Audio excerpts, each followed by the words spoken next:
En el día de hoy nos corresponde trabajar el libro de Josué. ¿Cuál es el trasfondo histórico del libro?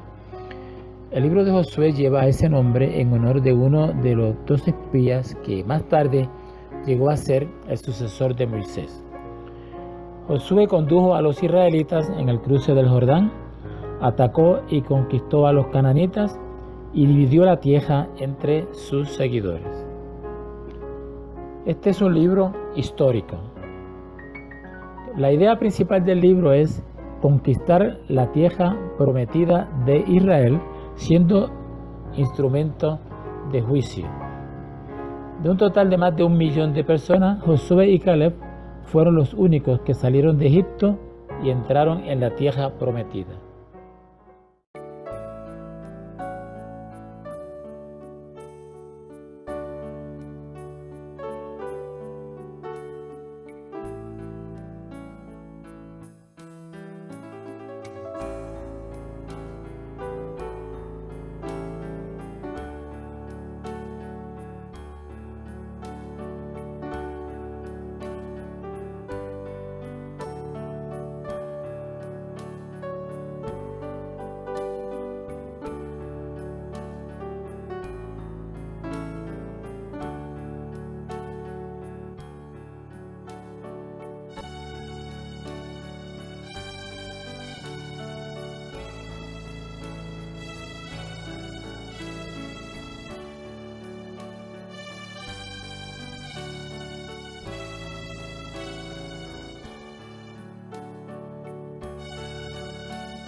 Comentarios sobre el capítulo 8 de Josué.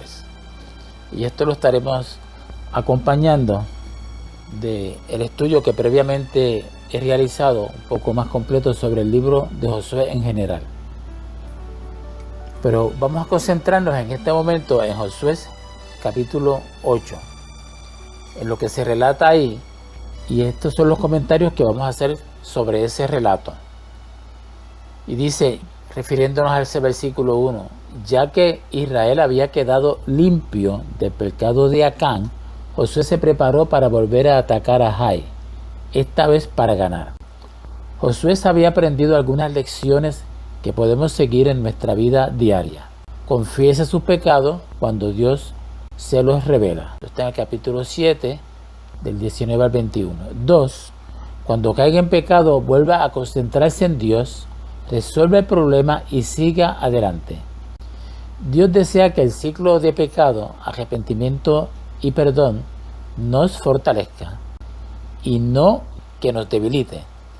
Las lecciones que aprendemos de nuestros fracasos deben ayudarnos a dominar la misma situación la próxima vez que se presente, ya que Dios está ansioso de darnos limpieza, perdón y fortaleza.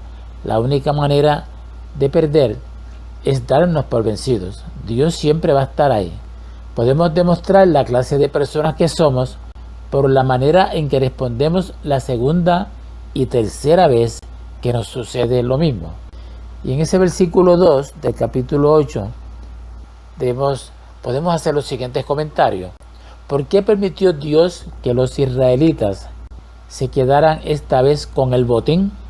Porque en otras instancias no se lo había permitido porque lo consideraban que eran ciudades que estaban tan y tan contaminadas que no era apto para llevar al pueblo de Israel el botín. ¿Pero por qué lo permitió en este caso? Las leyes de Israel para disponer del botín de la queja cubrían dos situaciones. Número uno, las ciudades como Jericó, que estaban bajo la proscripción de Dios. Esto quiere decir que estaban bajo un juicio por idolatría, no podían ser saqueadas. Esto lo encontramos en Deuteronomio capítulo 20, versículos 16 al 18. Ahí es que se establece el estatuto. El pueblo de Dios tenía que mantenerse santo y separado de toda influencia de idolatría. La segunda razón es la distribución del botín de ciudades que no estaba bajo proscripción. Era una costumbre normal en la queja. Proveía al ejército y a la nación de los alimentos, ganados y armas necesarias para sostenerse en tiempos de queja. Jai, esta ciudad que ellos ahora iban a entrar en combate, no estaba bajo el anatema, es decir, bajo la proscripción, como Jericó. El ejército conquistador necesitaba los alimentos y el equipo. Ya que no se les pagaba a los soldados, el botín era parte de su incentivo y recompensa por ir a la guerra. En el versículo 3 de este capítulo 8 dice, la conquista de Jai, o sea, vamos a hacer este comentario sobre lo que dice en ese versículo. La conquista de Jai fue muy importante para los israelitas. A solo casi 18 kilómetros de Jericó, Jai era un baluarte clave para los cananeos y una fortaleza para Betel. Capítulo 8, versículo 12. Si los reyes cananeos recobraban el aliento con una derrota de Israel en Jai, y ahí se escribe H mayúscula, A y latina, podrían unirse en un ataque coordinado. Ellos no sabían que Dios había restaurado su poder y protección sobre las tropas de Josué. Debíamos, por lo tanto, depender de Dios con toda obediencia para estar seguros de la victoria que nos ha prometido. Vamos entonces a hacer unos comentarios sobre el versículo 18 de este capítulo 8, el 18 y el 19. El Señor entregó la ciudad a Josué. La derrota de ayer se convirtió en la victoria de hoy.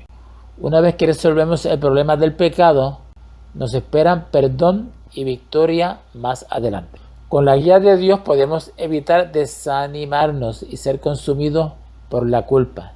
Estas son las lecciones que estos incidentes de queja del Antiguo Testamento traen para nosotros. Continuamos, no importa cuán difícil parezca recuperarse de un traspié ocasionado por un pecado y traídos al día de hoy, el pueblo de Israel había sufrido una derrota por su pecado. Nosotros en el día de hoy podemos tener la misma experiencia, por lo tanto debemos renovar nuestros esfuerzos para llevar a cabo la voluntad de Dios. En los versículos 30 y 31 de ese capítulo 8, sobre estos versículos decimos que el altar debía ser construido de piedras enteras para que no fuera profanado. Y esto se establecía en Éxodo capítulo 20, versículo 25. Esto impediría que la gente adorara al altar como si fuera un ídolo o a la habilidad de los artesanos en lugar de las grandes obras de Dios. Y en el versículo 32 de este capítulo 8 comentamos, lo más probable es que hayan sido los 10 mandamientos registrados en Éxodo 20, los que Josué copió en las piedras. Estos eran el fundamento de todas las leyes de Dios y siguen siendo de relevancia hoy.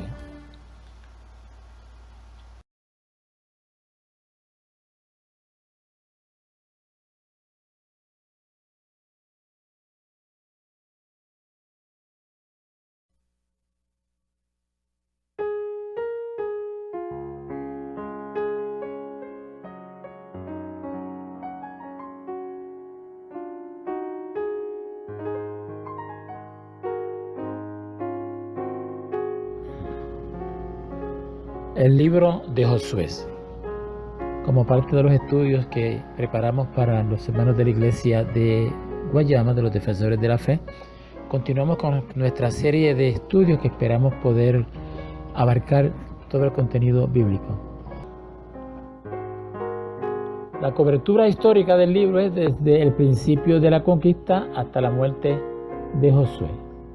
Y su énfasis es el compromiso de la guerra santa conforme a Dios que, mediante su pueblo, derrota repetidamente a los cananeos que son idólatras.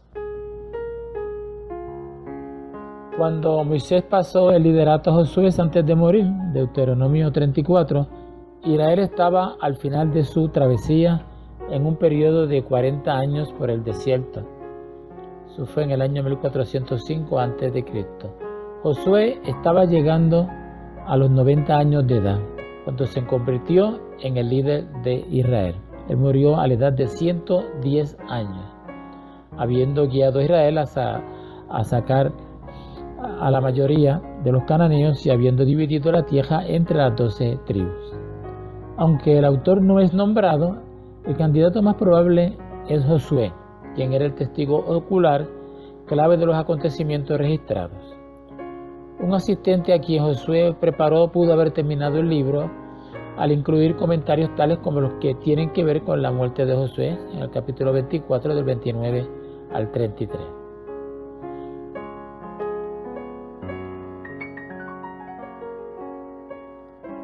Temas históricos y teológicos relacionados al libro.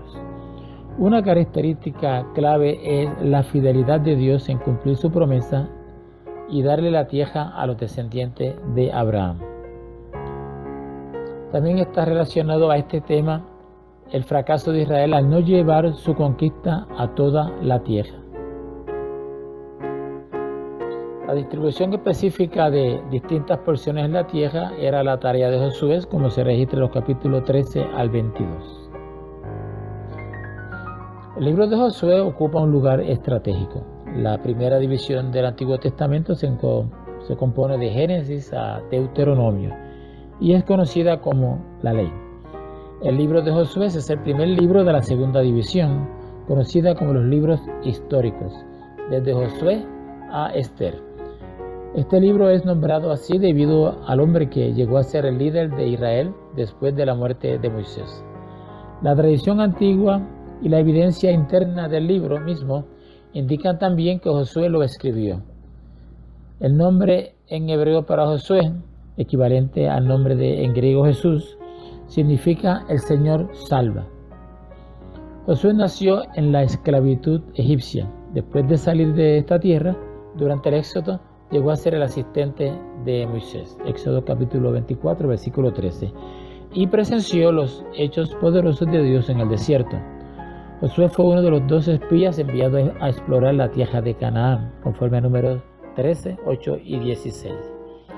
En este libro se registra que después de la muerte de Moisés, Josué repartió los territorios a las tribus de Israel, puesto que el éxodo de Egipto ocurrió alrededor del año 1446 a.C.